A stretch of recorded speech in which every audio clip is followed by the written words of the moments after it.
नमस्कार। दिन भर की बड़ी खबरों में आपका स्वागत है। मैं हूं आपके साथ प्रिया सिंह। आज इस बुलेटिन में बात होगी मोदी कैबिनेट की अहम फैसलों की, ममता बनर्जी की केंद्र से मांग की। जानेंगे कि शाह की रैली के खिलाफ क्या है आरजेडी का प्लान, पीके क्यों नहीं देंगे कांग्रेस का साथ, और आखिर में बात निजीकरण की तरफ सरकार के बढ़ते कदम की। लेकिन तमाम बड़ी खबरों से पहले एक नजर सुर्खियों पर। मध्य प्रदेश में गरमाई सियासत, 24 सीटों पर उपचुनाव की घोषणा से पहले कांग्रेस ने कमलनाथ का संदेश किया जारी। वीडियो में कविता मैं पत्थर पर लिखी इबारत हूं, शीशे से कब तक तोड़ोगे सुनाई गई। उत्तर प्रदेश में फिर लटकी 69,000 शिक्षकों की भर्ती। हाईकोर्ट की लखनऊ बेंच ने भर्ती प्रक्रिया पर लगाई रोक। आज से शुरू होनी थी काउंसलिंग। फिल्म जगत को बड़ी राहत, जून में खुल सकते हैं सिनेमा घर। सूचना और प्रसारण मंत्री प्रकाश जावड़ेकर ने कहा, जून में स्वास्थ्य स्थिति का आकलन करने के बाद सिनेमा घरों को खोलने पर किया जाएगा विचार। इस साल चीनी के उत्पादन में जबरदस्त उछाल, बंद में भी लगातार चलती रही शुगर मिलें। यूपी ने सबसे ज्यादा किया उत्पादन। हफ्ते के तीसरे कारोबारी दिन हरे निशान पर बंद हुआ शेयर बाजार। सेंसेक्स 284 अंक और निफ्टी 82 पॉइंट ऊपर हुआ बंद। सुर्खियों के बाद अब बात आज की सबसे बड़ी खबर की। देश में जारी स्वास्थ्य मुसीबत के बीच अर्थव्यवस्था का हाल बेहाल होता जा रहा है, जिसे लेकर सरकार की परेशानी भी बढ़ी हुई है। इसी बीच देश के अन्नदाता और उद्योग जगत सरकार से मदद की उम्मीद लगा रहे हैं। हाल ही में मोदी कैबिनेट ने एमएसएमई और कृषि क्षेत्र को लेकर कई ऐलान किए थे। इसी कड़ी में आज भी अहम अध्यादेशों को मंजूरी दी गई है, जिसके जरिए अन्नदाताओं को बड़ी राहत मिलेगी। आज इसी मुद्दे पर चर्चा के लिए हमारे साथ मौजूद है राजीव जी। लेकिन उससे पहले आज कैबिनेट में क्या फैसले लिए गए, इस रिपोर्ट में देखिए। केंद्र सरकार देश के स्वास्थ्य हालात को लेकर काफी चिंतित नजर आ रही है, क्योंकि इस मुसीबत ने देश के गरीब तबके के साथ ही अर्थव्यवस्था को भारी नुकसान पहुंचाया है। इसे सुधारने के लिए अब सरकार हर सेक्टर को मदद का आश्वासन दे रही है। इसी बीच केंद्रीय कैबिनेट की एक हफ्ते के अंदर आज दूसरी अहम बैठक हुई। प्रधानमंत्री नरेंद्र मोदी की अगुवाई में पीएम आवास पर ये बैठक हुई। सुबह करीब 11 बजे से शुरू हुई ये बैठक 2 घंटे तक चली, जिसमें वरिष्ठ मंत्रियों ने हिस्सा लिया। केंद्रीय कैबिनेट की बैठक में अहम अध्यादेशों को मंजूरी दी गई है। इनमें आवश्यक वस्तु अधिनियम एपीएसी अधिनियम में संशोधन को मंजूरी दी गई है। अब देश के अन्नदाता सीधे अपनी फसलें कहीं भी बेच सकेंगे। अब देश में किसानों के लिए एक देश एक बाजार होगा। कैबिनेट के फैसलों की जानकारी केंद्रीय मंत्री नरेंद्र सिंह तोमर ने दी। कैबिनेट के फैसले में इसके अलावा कृषि उत्पादों के भंडारण की सीमा खत्म की गई है। सिर्फ अति आवश्यक परिस्थिति में ऐसा किया जा सकेगा। आपको बता दें कि 20 लाख करोड़ के आर्थिक पैकेज में इनका ऐलान किया गया था। वहीं इसी सोमवार को भी केंद्रीय कैबिनेट की अहम बैठक हुई थी, जिसमें एमएसएमई सेक्टर और अन्नदाताओं को लेकर कुछ बड़े फैसले लिए गए थे। इनमें केंद्र सरकार ने एमएसएमई सेक्टर की परिभाषा को बदला था। अब सरकार के फैसलों से अन्नदाताओं को वाकई फायदा होता है या नहीं, ये देखना होगा। अब रुक करते हैं राजीव जी का।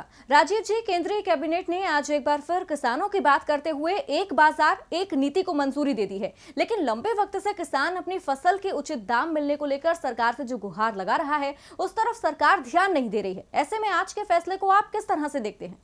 जी प्रिया, देश में छाए स्वास्थ्य संकट के बीच मोदी सरकार जो भी फैसले ले रही है उसे ये कहकर प्रचारित और प्रसारित किया जा रहा है कि इससे अन्नदाताओं को बहुत लाभ होने वाला है, बहुत फायदा होने वाला है। लेकिन अपनी वाहवाही करने से पहले ये देख लेना चाहिए सरकार को कि उस फैसले का वाकई कितना असर हो रहा है। बीते दिनों राहत पैकेज का ऐलान भी कुछ इसी तरह किया गया था, मानो इससे गरीबों की मुश्किल तुरंत हल होने वाली है। लेकिन इसकी हकीकत क्या है, ये हम सब देख ही रहे हैं। गरीब की जेब में पैसा नहीं है और सरकार आत्मनिर्भर भारत बना रही है। अभी फिर देश में आर्थिक विकास के नाम पर कैबिनेट ने जो फैसले लिए हैं उसे भी किसानों और छोटे कारोबारियों के लिए, उनके भले के लिए बताया जा रहा है। आज एक फैसला लिया गया वन नेशन वन मार्केट का। इसमें किसान को कहीं भी उत्पाद बेचने और ज्यादा दाम देने वाले को बेचने की आजादी मिली है। सरकार का कहना है कि एग्रीकल्चर प्रोड्यूसर मार्केट कमेटी के बंधन से किसान आजाद हुआ है, लेकिन असल में ये किसान, खासकर छोटे किसानों के हितों पर बड़ी मार वाला फैसला साबित होगा, क्योंकि हमारे देश की लोकतांत्रिक व्यवस्था में एफसीआई और कृषि उपज मंडी समिति जो है, ऐसी व्यवस्थाएं पहले से यानी कि आजादी के बाद से की गई थी, जिसमें एक तरफ खाद्य सुरक्षा का आश्वासन था, भरोसा था, तो दूसरी तरफ किसानों के लिए अपने उत्पादों के दाम तय करने और बिचौलियों के शोषण से बचने का इंतजाम भी था। एग्रीकल्चर प्रोड्यूसर मार्केट कमेटी में किसानों को न केवल अपनी फसल न्यायपूर्ण तरीके से बेचने की व्यवस्था थी, बल्कि गांवों में विकास के लिए बहुत से काम भी होते थे। लेकिन निजीकरण यानी कि प्राइवेटाइजेशन के दबाव में धीरे धीरे करके देश में बहुत सी ऐसी व्यवस्थाओं को खत्म कर दिया गया और अब वन नेशन वन मार्केट भी ऐसा ही एक कदम है। अपनी फसल को कहीं भी बेचने और कोई भी कीमत तय करने का नतीजा यह होगा प्रिया कि कृषि में निजीकरण को बढ़ावा मिलेगा। कृषि कार्य में जिन बड़े औद्योगिक घरानों का दखल है उनकी मनमर्जी चलेगी और गरीब किसान जो है वो फिर से अपनी मेहनत से उगाई फसल को औने पौने दामों में बेचने के लिए मजबूर होगा और हो सकता है कि वो कृषि मजदूर बना दिया जाएगा। प्रिया, सरकार अगर किसानों का वाकई भला चाहती है तो उन्हें फसल का उचित दाम सीधे सीधे देती, जिसके लिए किसान और किसान संगठन लंबे समय से मांग करते आ रहे हैं। बहुत बहुत धन्यवाद राजीव जी तमाम जानकारी के लिए। अब बढ़ते हैं अपनी अगली खबर की ओर। कामगारों के मुद्दे पर मोदी सरकार पूर्णबंदी के पहले चरण से ही बैकफुट पर नजर आ रही है।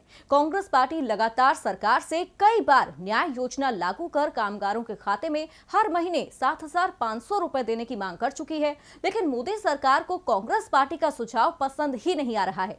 वहीं अब पश्चिम बंगाल की ममता बनर्जी सरकार ने भी प्रवासी कामगारों के खाते में नकदी ट्रांसफर करने की मांग की है। पूर्णबंदी के दिनों में सबसे ज्यादा परेशानी प्रवासी कामगारों को ही झेलनी पड़ी। काम बंद हो गया तो ये कामगार अपने घरों को लौट आए, लेकिन अभी भी इनकी परेशानियां खत्म नहीं हुई हैं। जेब में पैसे नहीं हैं और करने के लिए काम भी नहीं है। कामगारों को ये समझ ही नहीं आ रहा कि अब आगे की जिंदगी कैसे चलेगी, वो अपने परिवार का पेट कैसे भरेंगे। कामगारों की इन्हीं परेशानियों को देखते हुए पश्चिम बंगाल की मुख्यमंत्री ममता बनर्जी ने सरकार से इन लोगों को 10,000 रुपए की आर्थिक सहायता देने की मांग की है। ममता बनर्जी ने ट्वीट किया, मौजूदा मुसीबत की वजह से लोगों को बड़ी आर्थिक समस्या का सामना करना पड़ रहा है। मैं केंद्र सरकार से अपील करती हूं कि प्रवासी कामगारों को 10,000 रुपए की आर्थिक मदद ट्रांसफर की जाए। इनमें असंगठित क्षेत्र के कामगारों को भी शामिल किया जाए। प्रधानमंत्री केयर्स फंड का पैसा इसमें इस्तेमाल होना चाहिए। अब ममता बनर्जी की बात तो मोदी सरकार गंभीरता से लेगी ऐसा लगता तो नहीं है, क्योंकि कामगारों के खाते में 7,500 रुपए हर महीने देने की मांग कांग्रेस पार्टी लंबे वक्त से कर रही है और सरकार कामगारों को मुफ्त राशन, मुफ्त गैस सिलेंडर और महिलाओं को आर्थिक मदद देने का राग अलाप रही है। अब इन हालात में उन कामगारों का क्या होगा जिनके पास न जेब में पैसा है और न ही करने को काम। उम्मीद करेंगे कि मोदी सरकार कामगारों के हितों के बारे में भी सोचेगी।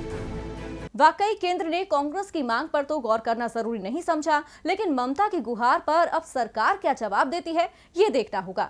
वहीं देखना ये भी होगा कि बिहार में अमित शाह की वर्चुअल रैली के खिलाफ आरजेडी क्या प्लान तैयार कर रही है। दरअसल चुनाव में जनता को साधने के लिए अमित शाह डिजिटल रैली की तैयारी कर रहे हैं, लेकिन इस रैली को नाकाम बनाने के लिए आरजेडी ने भी रणनीति बना ली है। तो सत्ता पक्ष को घेरने के लिए क्या है आरजेडी की तैयारी, इस रिपोर्ट में देखिए। बिहार की गलियों में भले ही चुनावी शोर न सुनाई दे रहा हो, लेकिन सोशल मीडिया पर चुनाव को लेकर खूब हलचल मची हुई है और अब इसमें गृह मंत्री और बीजेपी के पूर्व अध्यक्ष अमित शाह भी कूद पड़े हैं।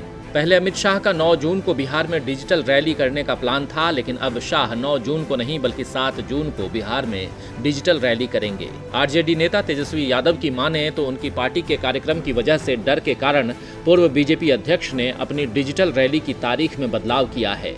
तेजस्वी ने ट्वीट किया, आरजेडी के दबाव में बीजेपी ने प्रस्तावित 9 जून की वर्चुअल रैली को अब 7 जून को करने का निर्णय किया है। लोग कोरोना और भूख से काल के गाल में समा रहे हैं, लेकिन बीजेपी रैली कर रही है। इनकी संवेदनहीनता के प्रतिकार में आरजेडी भी अब 7 जून को ही गरीब अधिकार दिवस मनाएगी। सभी बिहारवासी उस दिन थाली कटोरा बजाएंगे। देश इस वक्त मुश्किल दौर से गुजर रहा है। स्वास्थ्य मुसीबत टलने का नाम नहीं ले रही है। सीमा पर पड़ोसी देश भारत को आंख दिखा रहा है। ऐसे में अगर केंद्रीय मंत्री, खास तौर पर जिनके ऊपर गृह मंत्री के पद की जिम्मेदारी है, वो चुनाव पर फोकस करेंगे तो सवाल तो उठेंगे ही। उम्मीद थी कि बीजेपी सरकार फिलहाल बिहार चुनाव को किनारे रखकर मौजूदा मुसीबतों से पार पाने की कोशिशों को प्राथमिकता देगी, लेकिन गृह मंत्री की वर्चुअल रैली के कार्यक्रम से तो सारी उम्मीदें टूटती ही नजर आ रही हैं। एक तरफ बिहार में विधानसभा चुनाव की सुगबुगाहट के बीच वर्चुअल रैली का दौर शुरू होता नजर आ रहा है, तो वहीं मध्य प्रदेश में उपचुनाव को लेकर भी दिन ब दिन हलचल तेज होती जा रही है। जी हां, यहां सत्ता की चाबी उपचुनाव के नतीजों में छिपी है। लिहाजा बीजेपी और कांग्रेस उपचुनाव में जीत के लिए एडी चोटी का जोर लगा रहे हैं।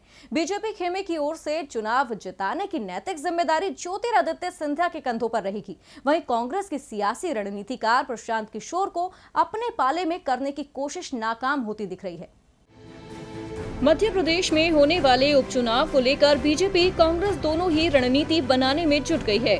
अब गली नुक्कड़ों में चुनावी शोर सुनाई नहीं दे रहा, लिहाजा सोशल मीडिया के जरिए वोटरों को रिझाने की कोशिशें की जा रही हैं। ऐसे में बीजेपी की रणनीति को तोड़ने और कांग्रेस की रणनीति को धार देने के लिए कांग्रेस मशहूर पॉलिटिकल रणनीतिकार प्रशांत किशोर की सेवाएं लेना चाह रही थी, लेकिन प्रशांत किशोर ने इससे इनकार कर दिया है। उन्होंने कहा कि मध्य प्रदेश के पूर्व मुख्यमंत्री कमलनाथ और पंजाब के मुख्यमंत्री कैप्टन अमरिंदर सिंह ने मुझसे संपर्क किया था, लेकिन मैंने ना तो कोई सहमति दी है और ना कोई फैसला लिया है। मैं इसीलिए फिलहाल नहीं लूंगा क्योंकि कांग्रेस पार्टी के साथ राज्य स्तर पर काम करने में फिलहाल कोई रुचि नहीं है। दरअसल पीके के कांग्रेस के लिए चुनावी रणनीति बनाने की खबरों ने तब तूल पकड़ा था जब मध्य प्रदेश में कांग्रेस के नेता और पूर्व मंत्री पीसी शर्मा ने कहा था कि पीके मध्य प्रदेश कांग्रेस के लिए सर्वे करने के साथ साथ पार्टी को सोशल मीडिया पर धार देंगे। लेकिन अब पीके के इनकार के बाद पार्टी के बड़े नेताओं को ही पार्टी की रणनीति को धार देने की जिम्मेदारी संभालनी होगी। पूर्व मुख्यमंत्री कमलनाथ ने तो इसकी शुरुआत भी कर दी है। अब पीके की ना से कांग्रेस के उपचुनाव के सफर पर कुछ असर पड़ेगा या नहीं, ये तो आने वाला वक्त ही बताएगा। अब पीके ने तो कांग्रेस की मदद करने से इनकार कर दिया है। ऐसे में कांग्रेस अब कौन से दांवपेच आजमाकर उपचुनाव में जीत हासिल करती है, ये तो वक्त ही बताएगा। खैर, जीत की तैयारी में तो फिलहाल छत्तीसगढ़ बीजेपी भी है, जहां चुनाव भले ही 3 साल बाद हों, लेकिन पार्टी ने यहां संगठन को मजबूत करने के लिए कदम बढ़ा दिए हैं, जिसकी जिम्मेदारी बीजेपी ने विष्णुदेव साय को दी है। तो विष्णुदेव के सामने है कौन सी चुनौतियां, इस रिपोर्ट में देखिए। छत्तीसगढ़ और मध्य प्रदेश के विधानसभा चुनाव में जब 2018 में बीजेपी को हार का सामना करना पड़ा, तो पार्टी के शीर्ष नेतृत्व पर सवाल उठा। हालांकि उसके बाद 2019 लोकसभा चुनाव में नरेंद्र मोदी के नाम पर बीजेपी को 11 में से 9 सीटों पर जीत हासिल हुई। मगर जब सूबे में पंचायत और नगर निकाय के चुनाव हुए तो फिर पार्टी की किरकिरी हुई, जिसके बाद अब पार्टी ने अपने स्थानीय नेतृत्व में बदलाव करने का फैसला लिया। या यूं कहें कि बीजेपी ने 2023 विधानसभा चुनाव की तैयारी अभी से शुरू कर दी है, जिसके मद्देनजर छत्तीसगढ़ बीजेपी ने प्रदेश अध्यक्ष पद की कमान विष्णुदेव साय को सौंपी है। छत्तीसगढ़ के कुनकुरी में जन्मे विष्णुदेव साय जनसंघ से जुड़े रहे हैं। मोदी सरकार के पहले कार्यकाल में वो केंद्रीय राज्य मंत्री बने। 1999 से 2014 तक वो लगातार सांसद रहे। 2008 विधानसभा चुनाव के दौरान भी विष्णुदेव साय अध्यक्ष थे और बीजेपी सत्ता में वापसी में कामयाब हुई। साय पहली बार 31 अक्टूबर 2006 से 9 मई 2010 तक अध्यक्ष रहे। दूसरी बार 21 जनवरी 2014 से 15 अगस्त 2014 तक अध्यक्ष रहे और बीजेपी प्रदेश की 11 में से 10 संसदीय सीटें जीतने में कामयाब रही थी। अब तीसरी बार अध्यक्ष बनाकर उन्हें 2023 का टारगेट दिया गया है। उनके सामने मुश्किलों की लंबी फहरिस्त है। जी हां, साय के सामने विधानसभा चुनाव 2023 में बीजेपी की खोई हुई जमीन वापस दिलाने की चुनौती है। चुनाव से पहले कार्यकर्ताओं में जोश भी भरना है, तथाकथित कद्दावर और बड़े नेताओं को एकजुट करना है। पुराने चेहरे से थक चुके लाखों कार्यकर्ताओं को नए चेहरे पर विश्वास दिलाना है। ऐसे में देखना है कि अब सत्ता पक्ष के आक्रामक तेवर के सामने अलग थलग दिखाई दे रहे विपक्ष को विष्णुदेव साय कैसे एकजुट करते हैं। और बुलेटिन के आखिर में अब बात निजीकरण की तरफ सरकार के बढ़ते कदम की। केंद्र की नरेंद्र मोदी सरकार भले ही निजीकरण को लेकर हमेशा खुद को पाक साफ बताती रही हो, लेकिन सरकार के कदम लगातार निजीकरण की ओर बढ़ते ही नजर आ रहे हैं। इसी कड़ी में अब सरकार ने सरकारी बैंकों के निजीकरण करने की तैयारी शुरू कर दी है, जिसे लेकर विपक्ष का तल्ख होना तय है। आज देश की अर्थव्यवस्था बेहद बुरे दौर से गुजर रही है। विपक्ष सरकार से आर्थिक मोर्चे पर देश को मजबूत करने के लिए रणनीति को लेकर सवाल कर रहा है, लेकिन सरकार निजीकरण की ओर कदम बढ़ाती ही नजर आ रही है। एक रिपोर्ट के मुताबिक नीति आयोग ने सरकार के सामने सरकारी बैंकों के निजीकरण का प्रस्ताव रखा है और सरकार की ओर से इस पर विचार भी किया जा रहा है। रिपोर्ट की माने तो Punjab and Sindh bank, bank of Maharashtra और इंडियन ओवरसीज बैंक के निजीकरण से इस प्रक्रिया की शुरुआत की जा सकती है। बीते कुछ कुछ सालों में कई सरकारी बैंकों का आपस में विलय हुआ था, जिनमें ये तीनों ही बैंक शामिल नहीं थे। ऐसे में इनके निजीकरण से ही शुरुआत की जा सकती है। आपको बता दें कि नीति आयोग ने सरकार को बैंकिंग सेक्टर में लंबे समय के लिए निजी निवेश को मंजूरी देने, बड़े औद्योगिक घरानों को भी बैंकिंग सेक्टर में एंट्री करने की इजाजत देने का सुझाव दिया है। हालांकि ऐसे कारोबारी घरानों को लेकर ये प्रावधान होगा कि वे संबंधित बैंक से अपने समूह की कंपनियों को कर्ज नहीं देंगे। मोदी सरकार ने बीते कई सालों में सरकारी बैंकों का आपस में विलय किया है। बीते 3 साल में सरकारी बैंकों की कुल संख्या 27 से घटकर 12 हो गई है। ऐसे में देखना दिलचस्प होगा कि सरकार के इस कदम से बैंकिंग सेक्टर को कितना फायदा होता है और सरकारी बैंकों के निजीकरण से ग्राहकों को कितनी परेशानी उठानी पड़ती है। तो फिलहाल दिन भर की बड़ी खबरों में मेरे साथ इतना ही। आप देखते रहिए डीबी लाइव। नमस्कार।